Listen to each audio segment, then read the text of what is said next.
여러분, 우리 민족은요, 어느 나라 사람들보다 그 적응 능력이 탁월하다고 하죠. 우리 이민을 살아가는 우리들의 삶을 보면 그런 것을 알 수가 있습니다. 어느 나라에 갖다 놔도 우리 국민들은 자기 몫을 다하고 정말 잘 사는 것을 볼 수가 있어요. 아무리 힘든 일이 있어도 우리는 결국 자신의 미래를 희망적으로 낙관하는 그런 경향이 우리 가운데는 있습니다. 이게 민족의 하나의 그런 전통인 것 같아요. 그래서 하늘이 무너져도 무슨 일이 있다고요? 솟아날 구멍이 있다. 어찌 그리 잘 아세요? 그러니까 하늘이 무너져도 이 솟아날 구멍이 있다고 하는 이 속담은 우리들의 이런 삶의 태도를 대변하는 것이다. 오늘 예배하는 여러분 가운데 혹 하늘이 무너지는 경험이 있는 분이 계실지 모르겠어요. 삶의 기반이 흔들리는 그런 분이 계실지 모르지만, 여러분, 하늘 무너져도 솟아날 구멍이 있다고 하는 것, 우리 민족의 속담이지만 주 안에서는 정말로 주 안에서 못할 일이 없는 줄로 믿습니다. 주님께서 함께 하시면은 우리가 하나님의 은혜 안에서 하나님께서 이루시는 일을 보게 될 것이라고 믿습니다. 일반적으로 사람들은요, 정치, 경제, 사회가 혼란스러울 때 미래에 대해서 회의적인 시각을 갖게 되죠. 얼마 전에 좀 이제 그런 조사가 있었는데 우리 국민의 희망 지수가 58점이라는 그런 충격적인 결과가 나왔어요. 우리가 상당히 우리의 미래에 대해서 희망적으로 보는 민족임에도 불구하고 우리의 현실이 지금 그렇게 낙관적이지 않다고 하는 것이 이 희망 지수에서 나타나고 있는 것 같습니다. 촛불과 태극기로 양분된 우리 현실이 그만큼 회의적이라고 하는 사실을 보여주고 있는 수치가 아닌가 생각하고요. 지난주 또 화요일에는 말레이시아 쿠알라룸푸르 공항에서 대낮에 북한의 김정은의 이복형인 김정남이 피살당하는 뉴스가 전 세계적으로 이제 알려지게 되었어요. 정말로 비극적인 일인데 제가 그 사건을 접하면서 조국의 미래가 더 염려가 되더라고요. 우리 조국이 굉장히 혼란 가운데 있는데 이런 사건들에 대해서 더 어려움이 있지 않을까 하는 그런 생각을 해보면서 그 기사를 읽어본 적이 있습니다. 정말 우리 민족에게 위대한 지도자가 다시 한번 세워지고, 그래서 이런 혼란을 극복하고 우리의 미래 희망 지수가 치솟는 일이 있었으면 좋겠어요. 이국에 살아가고 있지만 우리의 마음은 늘 고국을 향하고 있는데 고국의 안정을 위해서, 그렇기 때문에 더 많은 기도가 필요한 그런 시기라고 믿습니다. 오늘 본문 속에서 정말 이렇게 민족의 어려운 난관을 극복하고 그 모든 백성들 가운데 하나님께서 주시는 은혜 안에 어떤 안정감과 그 시대에 주를 향한 마음을 갖게 한 느헤미야라고 하는 인물을 오늘 본문에서 보게 되는데, 느헤미야의 삶을 통하여서 정말 혼란 가운데 있는 민족을 구원한 그 느헤미야처럼 우리 조국에도 그런 리더가 나타나길 원하고요. 그리고 느헤미야가 그렇게 큰 자리에 오르기까지 그가 보였던 여러 일들을 극복하는 과정 속에서 오늘 우리가 지혜를 얻기를 원합니다. 느헤미야 시대의 이스라엘은 이방의 침략으로 예루살렘 성벽이 무너져 버렸습니다. 성벽이 무너졌다고 하는 것은 상당히 위험한 상태에 놓였다고 하는 거죠. 외부의 침략이 수월하다고 하는 것을 의미하는 거고, 성문이 불타버렸습니다.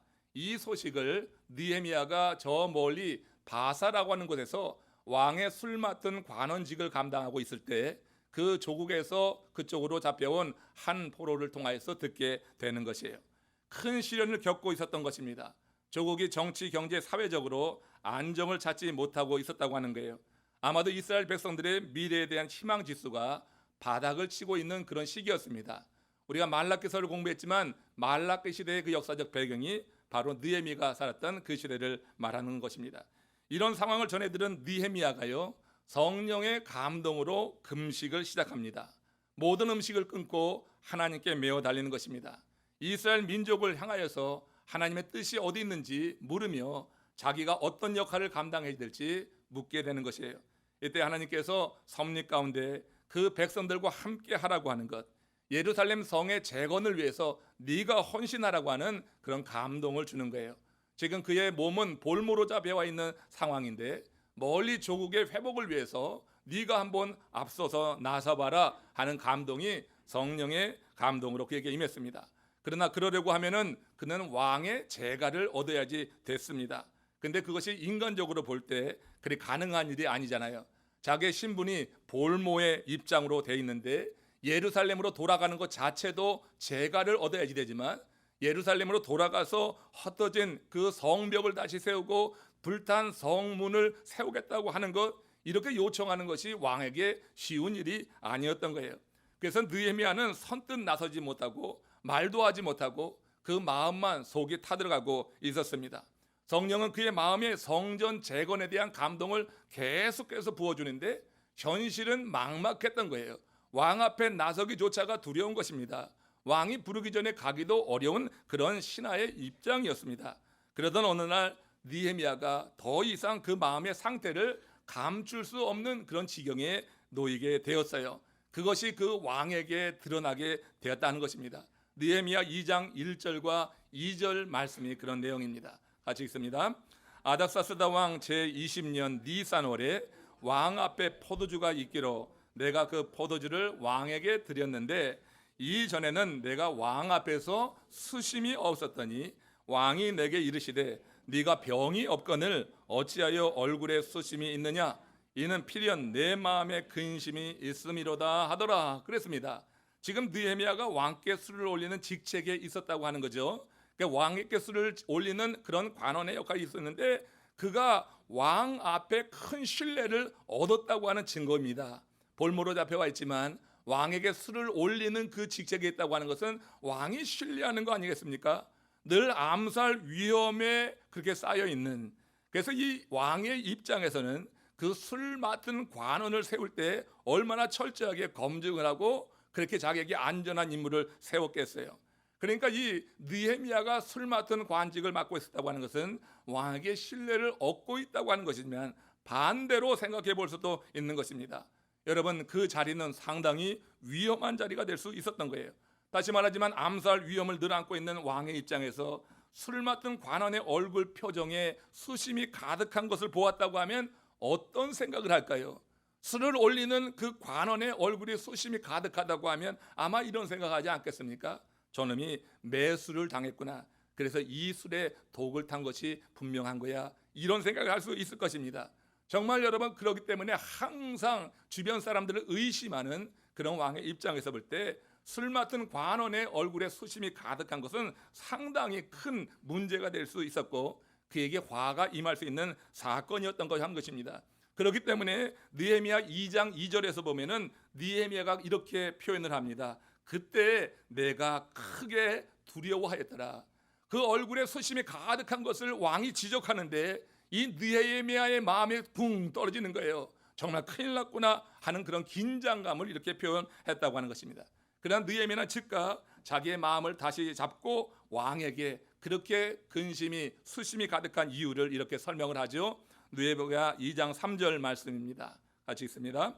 왕께 대답하되 왕은 만세수를 하옵소서. 내 조상들의 묘실이 있는 성읍이 이제까지 황폐하고 성문이 불타싸우니 내가 어찌 얼굴에 수심이 없사오리까. 지금 느헤미야의 이 고백은요, 죽기를 각오하고 하는 말입니다. 왕 앞에서 수심이 가득할 수 없는 신하의 입장인데 아무튼 그것이 들켰습니다. 그래서 말할 수밖에 없는 사정, 그래서 자기에게 어떤 화가 임한다 할지라도 지금 이렇게 고백할 때 자신의 마음속에 있는 그 근본적인 마음을 그대로 왕에게 알렸습니다. 가득한, 수심이 가득했던 이유를 설명했어요. 근데 놀랍게 아닥사스다 왕이 그 말을 듣고 크게 감동을 하는 거예요. 걱정했던 것이 아니 이루어진 것이 아니라 왕의 마음에 감동이 돼서 왕이 느헤미야에게 묻습니다. 느헤미야 2장 4절 말씀이에요. 왕이 내게 이르시되 그러면 네가 무엇을 원하느냐. 여러분, 이런 것은 아주 특별한 예가 되는 것입니다. 왕이 신하가, 그것도 술 맡은 신하가 술을 올리는데 수심이 가득한 그 얼굴을 보고 이렇게 그 왕이 그 신하의 마음을 헤아려서 네 소원이 무엇이냐 말하는 것은 정말로 예외적인 하나의 사건이었어요. 이것을 어떻게 해석을 합니까? 이것은 하나님께서 느헤미야의 중심을 보시고 느헤미야의 마음 가운데 고국, 그것도 예루살렘 하나님의 성전이 있는 곳에 대한 그 마음으로 가득하고 그 하나님의 성벽이, 그 예루살렘 성벽이 무너진 것에 대해서 세우려고 하는 그런 마음, 내가 자리를 다 포기하고 내가 헌신하려고 하는 그 마음을 하나님이 보시고 역사하신 결과라, 이렇게 저는 해석을 하게 됩니다. 우리들 마음 가운데 무엇이 가득하냐? 하나님의 영광을 위한 생각으로 가득 차다고 하면 하나님께서는 그 사람의 삶 속에 반드시 함께 역사하시는 줄 믿습니다. 그가 계획하고 있는 일이 그 앞으로 갈 때 어떤 장애가 있다고 하면 하나님께서 그 장애를 걷어내는 그런 능력 있는 하나님이라고 하는 거예요. 지금 여러분 느헤미야의 마음에는 예루살렘 성벽을 재건하려고 하는 마음, 지금 이방에 있지만 술 맡은 관원 직책이 있다고 하는 것은 상당히 높은 직책에 있는 것이고 그 지위가 상당한 것입니다. 그렇지만 고국의 예루살렘 성벽이 이방에 의해서 무너졌다고 했을 때 그 성벽을 세워야지 되겠다고 하는 그 마음으로 가득 찬 것을 하나님은 기뻐하시는 거예요. 근데 여러분 그 성벽을 세우러 나가려고 할 때 가장 큰 장애가 있었어요. 그가 넘어야지 될 산은 아닥사스다 왕의 제가를 얻는 것입니다. 이것은 태산처럼 높았지만은 그러나 그 마음의 중심에 하나님이 주시는 생각으로 성벽을 재건해야 되겠다는 마음으로 늘 항상 가득 차 있었던 이 느헤미야를 위해서 하나님께서 일하실 때 아닥사스다 마음이 그렇게 부드럽게 되어서 네 소원이 무엇이냐 죽으기를 각오하고 말했지만 하나님께서는 그 마음을 변화시켜서 느헤미야의 소원이 이루어지도록 역사한 줄로 믿습니다. 그러기에 여러분 주님의 일을 하면서 우리의 마음 가운데 무슨 생각으로 가득 차냐, 자기 이기적이고 내 소원 내 욕망만 이루려고 하는 생각으로 가득 때 하나님이 일할 수가 없는 거예요. 그렇지만 여러분 죽기를 각오하고 정말 내 모든 것을 헌신하고라도 하나님께서 기뻐하시는 일을 위해서 꿈을 꾼다고 할 때 하나님께서는 지금 내가 정말로 두려워하고 내가 감당하기 어려운 인생의 장애를 풀어내시고 그 길을 통하여서 나갈 수 있는 길을 내줄 수 있는 정말 모든 것이 가능하신 하나님임을 믿습니다. 그러기에 여러분 내 마음속에 오늘 무엇으로 가득한가, 내 생각을 지배하는 것이 무엇인가, 이걸 한번 오늘 생각했으면 좋겠어요. 한 유명 축구 선수에게 기자가 이런 질문을 했습니다. 당신은 하루에 몇 시간이나 연습을 하십니까? 이 질문에 그 선수가 대답한 것이 이런 겁니다. 공을 차고 있는 시간은 내가 축구를 하고 있는 시간이고요. 사람들을 만나면 축구에 대해서 이야기하고요. 혼자 집에 있을 때는 축구에 대해서 생각을 합니다. 이 선수의 24시간은 축구로 가득 차 있었던 것입니다. 축구에 대한 생각으로 축구에 관한 모든 것을 가득 차 있을 때 그런 탁월한 선수가 되었고 많은 사람들이 바라보는 그런 위대한 인물이 될 수 있었다고 하는 거예요. 여러분 이처럼 하나님은 당신의 나라를 위한 생각으로 가득 찬 사람을 위해서 일하신다고 하는 거예요. 우리 마음 가운데 하나님의 나라로 정말 하나님의 나라를 위한 생각으로 가득 차게 될 때 하나님은 우리를 통하여서 일하시기 위해서 우리의 삶 속에 친히 역사하시고 우리에게 길에 가는 길에 막혀 있는 것을 제거하시고 그래서 우리로 하여금 세워주시고 우리로 하여금 높게 하시고 그래서 하나님의 일이 되게 하시는 줄로 믿습니다. 그러니까 내 마음 가운데 하나님의 생각 말씀으로 가득 차 있다고 하는 것은요, 그럼 내 세상 일을 어떻게 여기 염려할 거 없는 것입니다. 하나님으로 가득 차고 말씀으로 가득 찬 사람의 그 세상 일을 하나님께서 또한 되게 하실 줄로 믿습니다. 그런 생각으로 가득 차면 그가 하는 세상 일이라고 하는 것이 곧 하나님의 일이 되기 때문에 그런 거예요. 우리는 여러분 내가 생각하는 것을 행동으로 드러나게 되어 있는 것입니다. 하나님의 영광을 위한 생각으로 가득 차 있고 하나님의 말씀으로 가득 차 있다고 하면 내가 무슨 일을 하든지 세상 일이든 무슨 일이든지 하나님이 기뻐하실 일이 되니까 우리 인생에 가는 길에 거치는 것을 주님께서 제거해 주시는 것이 당연한 것입니다. 그런 삶을 누리시기를 주님의 이름으로 축원합니다. 느헤미야가 그런 마음으로 이렇게 갖게 됐을 때 하나님께서 그의 길을 열어주신 거예요. 그래서 예루살렘으로 나갈 수 있게 된 것입니다. 이렇게 해서 시작된 성벽 재건 공사입니다. 그 성벽 재건 공사가 52일 만에 극적으로 마무리되는 내용을 오늘 본문에서 우리가 보게 되는데 이 순간을 맞이하기까지 느헤미야가 넘어야지 됐던 위기의 순간들이 여러 번 있었어요. 느헤미야는 여러 시험을 겪었어요. 이제 거의 마무리 단계에 있는데 이 단계에 이르기까지 느헤미야가 겪었던 정말 마지막 최종적인 그 시험이 있는데 오늘 본문에서 그 시험을 한번 상고해 보면서 하나님의 일을 하는 우리들에게도 여러분 이런 여러 종류의 시험이 있습니다. 정말 주님의 영광을 위해서 일하는데 그런데 여러분 쉽게 가는 것이 아니에요. 우리가 이런 여러 가지 난관을 극복하는 가운데 그러면서 주님을 더 의지하고 그러는 가운데 하나님의 일이 이루어지는구나 하는 생각을 우리가 할 수 있을 것입니다. 2017년 이제 시작되면서 이번 주에 특별 집회도 있고 반석 같은 나, 반석 같은 교회 뭐 이런 주제로 말씀을 나누게 되는데 우리가 정말 반석 같은 믿음 위에 세워지게 될 때 하나님께서 우리의 길을 여시는 것을 보게 될 줄로 믿습니다. 그 믿음에 세워진 자에게 앞에 있는 시험, 앞에 있는 모든 연단이라고 하는 것은 큰 문제가 되지 않는다 하는 것을 오늘 본문 가운데서 이 느헤미야의 그런 모습 속에서 한번 배우는 가운데 우리의 삶에도 한번 적용해 볼 수 있기를 원합니다. 자, 느헤미야는 이 본문 가운데서 세 가지의 시험을 당하는 것 같아요. 이 세 가지의 시험은 하나하나 쉽지가 않아요. 모두 다 어려운 시험입니다. 근데 이 시험을 극복해내면서 마침내 예루살렘 성벽 재건 공사를 완수하게 되는 거예요. 첫 번째 시험이 뭐냐면 명분의 시험입니다. 명분. 느헤미야 6장 2절 말씀 같이 읽습니다. 시작. 산발락과 게셈이 내게 사람을 보내어 이르기를 오라 우리가 오노 평지 한촌에서 서로 만나자. 자, 느헤미야에게는 대적들이 있었어요. 따르는 팔로워도 있었지만, 그래서 함께 열심히 일하며 기뻐하는 사람도 있었지만, 거기에 대적들이 또 만만치 않은 대적이 있었습니다. 근데 이 느헤미야의 대적들이 평화 협상을 명분으로 느헤미야를 오노 평지 한촌으로 불러들이려고 하는 것이에요. 그 전에 여러 가지 방법으로 지금까지 많이 방해했습니다. 성벽 재건이 완성되는 것, 성벽 공사가 이루어지는 과정에서 여러 가지 방법으로 방해를 하고 이 느헤미야를 대적했어요. 그래도 안 되니까 이제 이 느헤미야의 대적들이 취한 그 방법은 뭐냐면 우리 평화하자, 우리 화친하자. 여지까지는 우리가 다퉜지만 이제 우리가 한번 화평을 이루어 보자 하면서 느헤미야에게 오노 평지 한촌으로 나와라. 그래서 거기 테이블에 앉아서 우리 이제 평화 조약을 맺자 이렇게 제안을 한 거예요. 그럴듯한 제안입니다. 그들이 이런 제안을 할 때 성벽 건축은 거의 끝나갈 무렵이었고 긴장감이 다소 풀려질 때였습니다.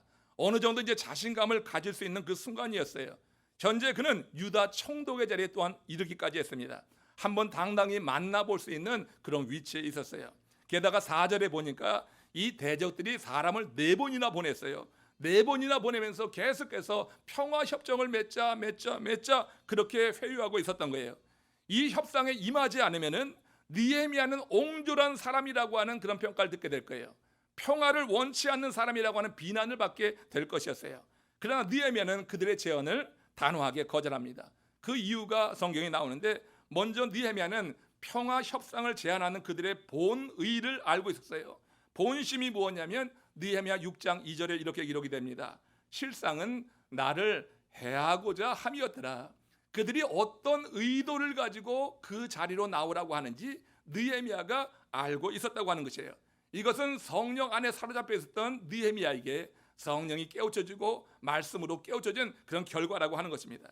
대적들은 느헤미야를 유인해내서 암살할 계획을 갖고 있었던 것이에요. 암살하려고 여러 가지 방식을 추구하다가 명분의 시험을 내세운 거예요. 이런 명분이면 나오지 않을 수가 없겠지. 이제까지는 다투었지만, 이제까지는 갈등 가운데 있었지만, 이제 우리가 화평하자, 이제 평화를 누리자고 하는 그 제안을 저가 거부할 수 있을까?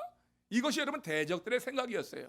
여러분 우리도 그렇잖아요. 우리가 여러분 갈등 가운데 있다가 그 갈등 가운데 있는 상대자가 우리가 오늘 잘 지내자 말이야. 우리 한번 같이 만나서 세상 사람들 같으면 우리 한잔 하면서 뭐 이런 식이 될 것이고, 또 우리 사역을 같이 하면서 교회에서는 그렇게 말하게 될 것입니다. 자, 명분이 여러분 그럴듯한 거예요. 평화를 맺자고 하는데, 그런데 여러분 이 느헤미야가 거절하는 것이에요. 그들의 본심을 알았기 때문이에요. 성령이 일깨워 준 것입니다. 또 하나는 뭐냐면 느헤미야는 그 당시 자신이 어떤 일을 먼저 해야 될지 그런 일의 우선순위가 아주 분명했어요. 느헤미야 6장 3절 말씀입니다. 같이 읽어봅니다. 시작. 내가 곧 그들에게 사자들을 보내어 이르기를 내가 이제 큰 역사를 하니 내려가지 못하겠노라. 어찌하여 역사를 중지하고 너희에게로 내려가겠느냐. 너희의 제안의 명분이 그럴듯하지만 명분 속에 담겨있는 너희들이 나를 해치려고 하지, 이 말은 하지 않았어요. 그렇지만 뭐라 그랬어요? 큰 역사가 있기 때문에 내려갈 수 없다. 이 큰 역사는 누구에게 부여받은 거예요? 하나님으로부터 부여받은 것이에요.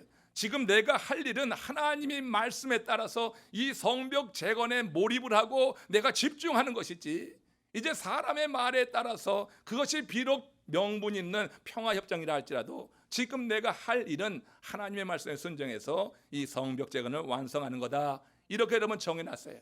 사람이 뭐라고 해든 하나님께서 자기에게 맡긴 그 일을 우선적으로 해야 된다고 하는 것이 느헤미야의 생각이었어요.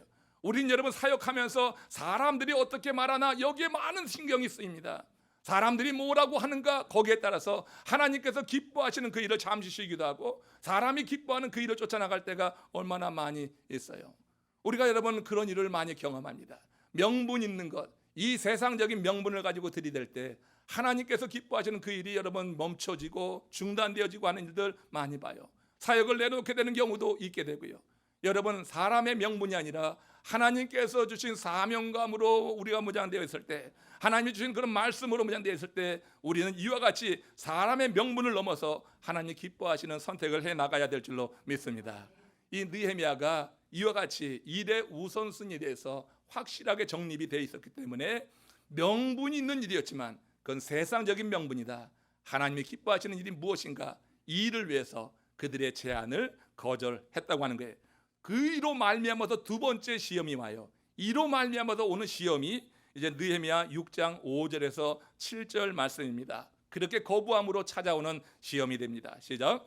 산발랏이 다섯 번째는 그 종자의 손에 봉하지 않은 편지를 들려 내게 보냈는데 그 글에 이르기를 이방 중에도 소문이 있고 가스무도 말하기를 너와 유다 사람들이 모반하려 하여 성벽을 건축한다 하나니 내가 그 말과 같이 왕이 되려 하는도다. 또 내가 선지자를 세워 예루살렘에서 너를 들어 선전하기를 유다의 왕이 있다 하였으니 지금 이 말이 왕에게 들릴지라. 그런즉 너는 이제 오라, 함께 의논하자. 4번이나 사람을 보내서 오늘 병지 한촌에서 만나자고 하는데 지금 느헤미야는 하나님의 일에 우선을 두고 그것을 제안을 거절했어요. 그러니까 그 대적들이 이번에는 어떤 시험을 하냐면 거짓말을 지어내 가지고 지금 느헤미야를 모함하고 위협하면서 이제는 오라고 하는 거예요. 좋은 말로 하다가 그 말에 따르지 않으니까 이번에는 위협을 가하는 거예요.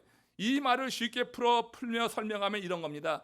네가 왕이 되기 위해서 성을 재건한다고 하는 소문이 널리 퍼져 있다. 만일 그것이 사실이라고 하면은 너는 역적 모의를 하고 있는 것이니 그 죄를 면치 못할 것이다. 그러니 만나서 사실 여부를 허심탄회하게 얘기해 보자고 하는 거예요. 여러분, 역적 모의를 하고 있다고 하는 거 그 당시에 대단한 죄가 아니겠습니까? 없는 말을 꾸며내면서 이렇게 여러분 그에게 들이시려고 하는 것이에요. 여러분, 그가 진정으로 그런 모의를 하지 않았다 할지라도 대적들이 그런 말을 막 만들어내고 그런 말을, 그런 뉴스를 퍼지게 되면요, 그러면 여러분 그가 안 했다 할지라도 사람들은 그런 눈으로 보게 되는 것이에요. 중상모략이라고 하는 것이 바로 그런 거라고 하는 게, 명분 있는 시험이었으나 그것을 여러분 말씀에 입각해서 거절했더니 이번에는 더 집중적으로 느헤미야를 무너뜨려 가지고 성벽 재건 공사, 하나님이 기뻐하시는 성벽 재건 공사를 막으려고 이번에는 중상모략을 하고 있다고 하는 거예요. 여러분, 모르간 브레이크라고 하는 사람이 중상모략에 대해서 이렇게 설명을 한 적이 있어요. 한번 잘 들어보세요. 꼭 맞는 말인 것 같아요. 나는 누구에게도 치명적인 타격을 가할 수 있는 힘과 기술을 갖고 있다. 나는 상대방을 죽이지 않고도 눌러 이길 수 있다. 나는 가정과 교회와 국가를 파괴한다. 나는 어떤 건장한 사람의 건강도 파괴할 수 있다. 나는 어떤 담대한 사람의 인생도 파괴할 수 있다. 나는 날개를 타고 바다를 여행한다. 순결한 사람도 내게는 무력하며 정의로운 사람도 내게는 무력하다. 나는 진리와 정의와 사랑을 경멸한다. 나는 나의 희생자를 전 역사에, 전 나라에, 전 세계에 갖고 있다. 나는 바닷가의 모래알보다 더 많은 노예들을 거느리고 있다. 나는 결코 망각하지 않는다. 나는 결코 용서하지도 않는다. 내 이름은 중상모략이다. 여러분, 중상모략이 그런 겁니다. 중상모략이 순수한 사람도 무너뜨리고요, 중상모략에 걸리게 되면요 정말로 헤어나오지 못하고 그 중상모략에 걸려가지고 인생을 스스로 끊는 그런 경우도 있어요. 정말 말씀으로 굳건히 서 있지 못하면은 세상이 거짓으로 하는 말, 그게 여러분 세상 사람들은 거짓으로 듣지 않고 진리로 듣고 그 한 사람을 죽이는데 집중할 수가 있어요. 지금 우리 고국에서 일어나는 일들 가운데 보면은 이런 중상모략이 많이 있는 거예요. 거짓 뉴스라고 하는 것이 미국 대통령을 바꿔놨다고 하는 그런 소문도 있지 않습니까? 여러분, 거짓이라고 하는 것이요, 그 파급 효과가 대단한 거예요. 사람들은 알면서도 그냥 넘어가기도 해요. 그래서 여러분, 이 중상모략 거짓이라고 하는 것이 사악한 것 중에 사악한 것이다. 야고보서 3장 5절 6절에는 이런 말이 있어요. 보라, 어떻게 작은 불이 어떻게 많은 나무를 태우는가. 혀는 곧 불이요 불의의 세계라. 생의 바퀴를 불사르나니 그 사르는 것이 지옥불에서 나느니라. 중상모략하고 거짓하고 그런 것이 근본적으로 사단적이라고 하는 거예요. 여러분, 산발랏은 느헤미야로 하여금 성벽 재건 공사를 포기하게 하려고 하고 지금 마지막으로 발악을 하고 있는 거예요. 그래서 명분의 시험을 내려가고 그 명분의 시험에 따라서 그 걸려들면은 오너 평지 한 그런 촌에서 기다리고 있다가 이 느헤미야를 암살할 계획을 갖고 있었고, 그것을 이제 이 느헤미야가 알고서 이제 우리의 우선순위를 내세우면서 거절하니까 이번에는 어떻게 해요? 중상모략을 하는 게, 저 사람이 모반을 꾸리며 한다, 지금 나라를 전복시키려고 한다, 이런 없는 말을 꾸미면서 지금 느헤미야를 넘기려고 하지만 느헤미야는 그런 중상모략에도 의연하게 대처하는 거예요. 그게 느헤미야 6장 8절 9절 말씀입니다. 같이 읽어봅니다. 내가 말한 바 이런 일은 없는 일이요 내 마음에서 지어낸 것이라 하였나니 이는 그들이 다 우리를 두렵게 하고자 하여 말하기를 그들의 손이 피곤하여 역사를 중지하고 이루지 못하리라 함이라. 대적들이 이런 중상모략을 하는 것은 그들로 하여금 손을 피곤하게 해가지고 그런 중상모략을 들으면서 어떤 좌절감과 회의를 갖게 함으로 인해서 손이 피곤하게 해서 이 역사를 중단하게 하기 위해서 대적들이 하는 일이 그런 일이라고 하는 것이에요. 느헤미야는요 그들의 의도를 간파했습니다. 그러나 긴 말로 변명하려고 하지 않았어요. 자기를 죽이려고 한다고 하는 것, 자기를 이렇게 모의한다고 하는 것 다 알았어요. 그러나 긴 말로 변명하지 않았어요. 다만 그 억울한 심정, 그 사정을 가슴에 품고 하나님 앞으로 나간 것입니다. 그리고 하나님 앞에 나가서 구하는 것이에요. 느헤미야 6장 9절에서 이렇게 구했습니다. 이제 내 손을 힘있게 하옵소서. 이제 내 손을 힘있게 하옵소서. 이는 나에게 군사력을 주시고 나에게 권력을 주셔서 저 대적들을 몰살시키게 하옵소서 하는 그런 얘기가 아니에요. 저들을 힘으로 제압할 수 있도록 해 주시옵소서 이런 기도가 아니에요. 다만 적들의 음모에 좌절하지 않고 예루살렘 성 건축을 무사히 마칠 수 있도록 믿음의 담대함을 주옵소서 하는 기도입니다. 내 손에 힘을 더하여 주시옵소서는 믿음을 주시옵소서와 같은 거예요. 내 손에 힘이 풀리지 않게 하옵소서. 저런 말을 듣고 내 힘에 풀리지 않게 하여 주시옵소서. 내 손에 힘을 더하여 주시옵소서. 사람이 여러분 의지가 있으면 주먹을 쥐게 되는 거예요. 힘을 갖게 되는 거예요. 내 힘을 더하여 주시옵소서. 좌절하면 손이 풀리는 거예요. 퍼져버리는 거예요. 그러면 일은 중단되고 마는 거예요. 하나님의 일을 할 때 이와 같은 시험들이 여러분 수없이 찾아오는 거예요. 이와 같은 시험들을 극복하고 나갈 때 여러분 그냥 나의 힘으로만 나갈 수 있는 것이 절대 아닌 것입니다. 느헤미야는 고국을 생각하면서 금식할 만큼 하나님 중심의 삶을 살고 있었고 하나님이 주신 말씀을 부여잡고 그 말씀대로 살려고 하는 믿음의 사람이었기 때문에 이와 같은 명분의 시험도 이겼고 중상모략하는 그야말로 억울한 일 아닙니까? 세상에 참을 것, 이 억울한 거 참는 것보다 힘든 것이 없단 말이에요. 이것저것 참아도 억울하게 모함당하는 것 참는 것처럼 힘든 것이 없는데 지금 이 느헤미야가 그 억울한 사정을 가지고 거기에 맞서 가지고 싸우지 않고 그냥 금식하며 기도하고 엎드려서 하나님께 나아가게 될 때 하나님께 의했던 기도는 내 손에 힘을 있게 하옵소서, 권력을 주옵소서가 아니라 하나님 내가 이 난관 이기고 성벽 재건 공사라고 하는 하나님의 그 사명을 끝까지 내가 완수할 수 있도록 나에게 믿음을 주시옵소서. 그래서 내 손이 풀리지 않고 내 손이 힘이 있게 하옵소서. 이렇게 하나님께 구했어요. 하나님은 그의 기도를 들으셨습니다. 그래서 그로 하여금 큰 믿음 안에 담대히 서게 하면서 그 성벽 공사를 마칠 수 있도록 도왔다고 하는 것을 보게 됩니다. 여러분 컴퓨터 용어 가운데 기고라고 하는 단어가 있습니다. 기고라고 하는 거 들어보셨어요? 이게 뭡니까? garbage in, garbage out이라고 하는 거예요. 여러분 컴퓨터에 아주 허접스러운 쓰레기 정보를 집어넣으면 거기서 나오는 것은 허접한 쓰레기가 나온다고 하는 겁니다. 제가 이 용어를 접하는 순간에 퍼뜩 떠오른 생각이 God in, God out이라고 하는 거였어요. 여러분 우리 가운데 하나님이 들어오시면은 우리 가운데 하나님이 주신 생각이 바깥으로 나오게 되는 줄로 믿습니다. 그러나 거의 허접한 것, 세상 것이 들어오게 되면은 허접한 것이 나오는 거예요. 이 느헤미야의 대적들은 그야말로 허접한 것으로 가득 채워가지고 사람을 죽이려고 하고 하나님의 역사를 방해하려고 하는 생각으로 가득 채울 때 그들이 하는 그런 일이라고 하는 것이 작당이라고 하는 것이 사람을 암살하려고 하는 것이고 그것도 안 되니까 모함해서 무너뜨리려고 하는 이런 시도를 보이고 있는 거예요. 그들 가운데 들어간 것이 그런 거니까 그런 것이 나오게 되는 것이에요. 우리가 이러면 하나님의 말씀으로 가득 차게 될 때, 주의 영으로 가득 차게 될 때 우리 속에서 나오는 것이 하나님이 기뻐하시는 일이 될 줄로 믿습니다. 하나님의 일이 될 줄로 믿습니다. 하나님의 좋은 생각이 마귀의 쓰레기 같은 생각들은 물러내고 하나님께서 기뻐하시는 일을 하도록 우리를 이끌어간다고 하는 게, 느헤미야가 중상모략을 받고 한 일이 무엇입니까? 바로 영적인 기고 그였단 말이에요.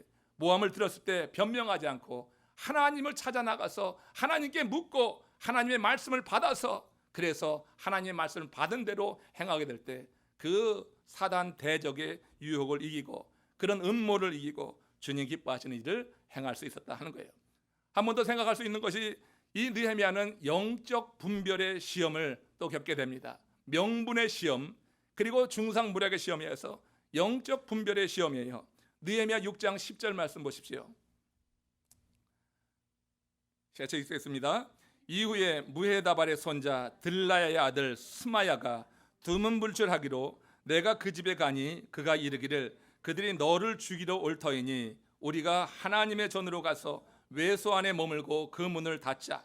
저들이 반드시 밤에 와서 너를 죽이리라 하더라. 자, 이 내용만 보면요, 지금 이 스마야라고 하는 선지자입니다. 선지자가 느헤미야를 끔찍히 염려하는 것처럼 보이는 거예요.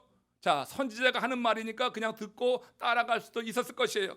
그러나 12절 내용을 보세요. 12절 느헤미야 6장 12절에 보면 실상은 그렇지 않다고 하는 거예요. 시작. 깨달은즉 그는 하나님께서 보내신 바가 아니라 도비야와 산발랏에게 뇌물을 받고 내게 이런 예언을 함이라.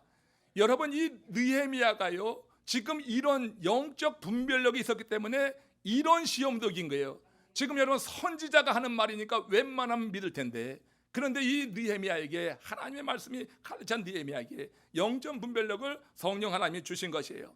여러분, 민수기 18장 7절 말씀을 보십시오. 민수기 18장 7절에 보면은 거기 가까이 하는 외인은 죽일지니라고 그랬어요. 제사장들 외에 외소에 가까이 하면 어떻게 돼? 죽임을 당한다고 하는 거예요. 이게 여러분 율법에 있는 말씀입니다. 외소에 가까이 하면 죽임을 당한다고 하는데, 이 죽임을 당한다고 하는 율법의 말씀을 지금 하나님의 말씀을 받아서 전한다고 하는 스마야가 지금 어떻게 하는 거예요? 이것을 범하라고 하는 거예요. 지금 너를 죽이려고 사람들이 오니까 지금 잠시 피해서 저 외소 안에 들어가 있어라. 그러나 외소 안에 들어간다고 하는 것은 하나님의 말씀에 위반되는 거예요. 율법에 걸리는 거예요. 거기 가까이 하면 죽는 거예요. 이 말씀에 대한 지식이 있는 이 여러분 느헤미야가, 선지자가 그렇게 말하는 것이 어떤 의도가 있는가 생각해 본 거예요. 아니, 선지자라고 하면은 하나님의 말씀을 목숨처럼 귀하게 여기고 지켜야 될 텐데 지금 한 사람의 생명을 위해서 말씀을 범하라고 하는 것이 옳은가? 이렇게 생각이 들어가게 될 때 이 말씀이 같이 생각나게 되면서 스마야가 뇌물에 어떻게 매수당했구나 하는 것을 알게 되는 거예요. 여러분, 나폴레옹이라고 하는 인물 아시죠? 그가 헬레나 섬에 유배 중일 때 이런 말을 한 적이 있습니다. 이와 관련해서 참 의미가 있어요. 내 일생 중에 가장 두려움을 느꼈던 때는 일주일에 한 번 이발사가 수염을 깎아줄 때이다. 전쟁에서 지거나 전투에서 패하거나 정치 공작을 받은 것은 나에게 별로 큰 문제가 되지 않았다. 그 과정에서 죽는다면 군인에겐 명예로운 죽음이 되기 때문이다. 그러나 적의 꼬임에 넘어간 이발사에 의해서 면도를 하다가 죽는다는 것은 내가 생각하기엔 아무런 가치도 없는 죽음이 되기 때문이다. 이런 말 했어요. 여러분, 대적들은 사람을 매수해서 그래서 자기의 정적을 제거하려고 합니다. 김정남이 이번에 살해당할 때도 매수당한 사람들이 있었습니다. 매수당한 사람이 있었어요. 그 일이 세계 역사에 어떻게 영향을 끼칠지도 모르고 매수당한 사람들에 의해서 이런 큰 사건이 벌어지게 된 것을 우리는 지금 목도하고 있습니다. 하나님의 일을 방해하라고 하는 이 대적들은 이렇게 스마야까지, 하나님의 종까지 매수한 거예요. 그 당시에 제사장들이 얼마만큼 타락되었는가, 이걸 보여주는 거예요. 하나님의 말씀을 받는 선지자라고 하면 죽는 한이 있어도 그 말씀을 위반해서는 안 된다고 믿습니다. 몇 푼 얻어가지고 한 사람을 죽이려고 하는 그 음모에 가담한다고 하는 것은 말이 안 돼요.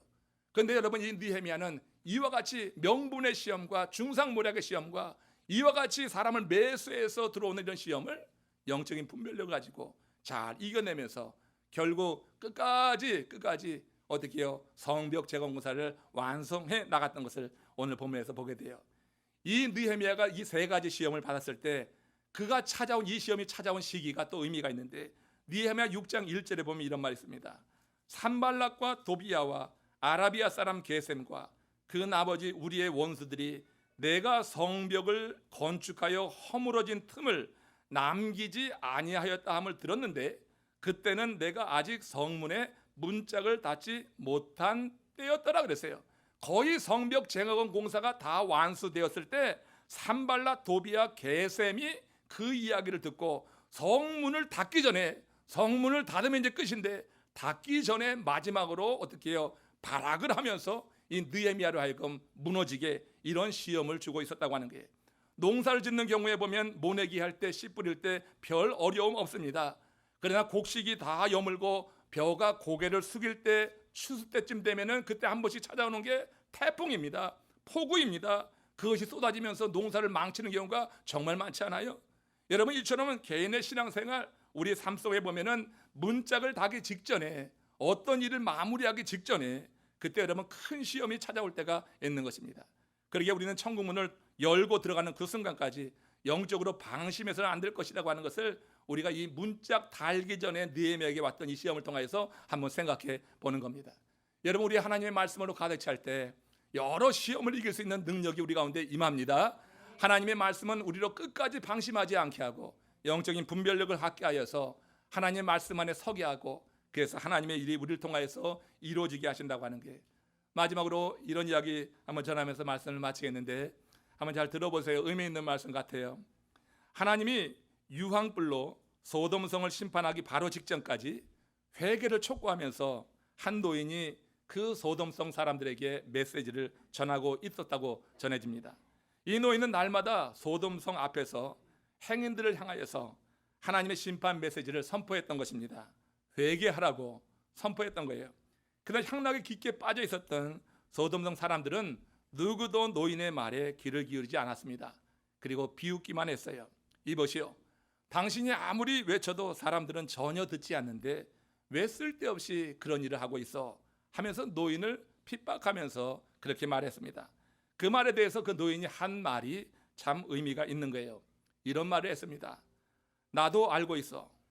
다만 나는 당신들이 나를 변질시키지 못하도록 계속 외치고 있는 것뿐이요. 내가 외치고 있는 이상 나는 소돔 사람이 되지 않는다. 내가 복음을 전하고 있는 이상 세상 사람들을 변화를 받지 않을지라도 적어도 나는 그들을 닮아가지는 않을 것이요. 외치고 있는 이상 나는 건재하다고 스스로 타이르면서 말씀을 선포하는 것뿐이지요. 내가 외치는 그 일로 인해서 세상 사람들이 변화받지는 못한다 할지라도 내가 외치고 있는 그 시간에 나는 변질되지는 않는 것입니다. 우리가 지금 말세를 살아갑니다. 이 시대에 살아가는 우리들이 지금 외쳐야 되는 이유는 세상의 죄가 관영한 것입니다. 우리가 여러분 외친다고 그 외침이 바다에 물 한 방울 떨어뜨리는 것처럼 무의미할 수 있습니다. 그렇지만 여러분, 바다에 한 방울의 물을 떨어뜨린 내 자신은 절대로 그렇게 세상을 따라서 변질되지 않는 겁니다. 하나님의 말씀이 여러분 마음 가운데 있습니까? 하나님의 말씀으로 충만하기를 주의 이름으로 축원합니다. 하나님의 말씀으로 가득 차게 될 때 그 말씀 속에서 나오는 아웃풋이 정말 하나님을 기쁘시게 하는 것이 될 것입니다.